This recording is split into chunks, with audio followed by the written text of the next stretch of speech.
Kaya pala gumaling palalo si Brownlee, may NBA trainer pala ang Gilas. Tara kwentuhan.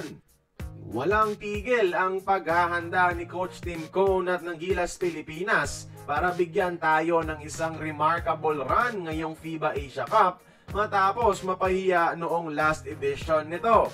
At kung mapapansin, bawat player nag-improve palalo ang laro, lalo na yung mga main rotation players ni Coach Tim. Ang sikreto dyan mga idol ay yung training nila sa isang kilalang NBA skills trainer bago pa man magsimula ang Asia Cup preparations natin and during the off-season ng Gilas. Nag-train sila under Milo Academy sa Amerika mga idol, under Filipino trainer Christian De La Cruz. Sina Justin Brownlee, Dwight Ramos at Jamie Malonzo masugid na nag-eensayo dito noong umuwi sila ng US. At yung recent ay si Kevin Kiambao noong naghahanda ito sa Summer League workouts last month sa Amerika.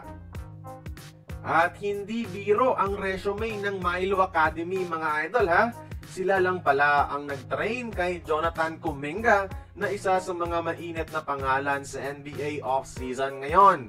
Sila din yung nag-handle kay former Lakers rising star na si Maxwell Lewis at kay former Cavaliers player na si Will Cherry.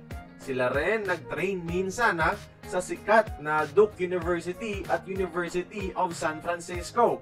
Kaya grabe naman yung pag-improve sa laro ng ating mga Gilas players. Although hindi siya yung official Gilas trainer siya naman kasi nag-handle sa mga skills training ng mga main players natin na galing sa US. Yung JB, kahit matanda na, parang bata pa rin kung bumuhat ng Gilas. Yung Dwight Ramos, pinaka-consistent Gilas player ever. Si Jamie naman medyo on and off yung laruan, pero may signs of progress pa rin. At yung pinaka-importante, yung kay KQ mga idol. Malaki ang in-improve niya ngayon, lalo na sa ganda ng mechanics sa shooting. Ito yung pinagtrabahuhan nila ng Milo Academy sa Amerika mga idol.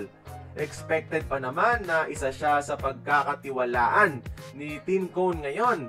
So basically, magiging big break ni KQ ang FIBA Asia Cup this year para ipakita ang potential at talento niya sa buong Asia after making headlines sa NBA Summer League tryouts. Dito na ipapakita ni KQ kung nagbunga nga ba ang training niya sa Amerika, especially under his main trainer na Milo Academy.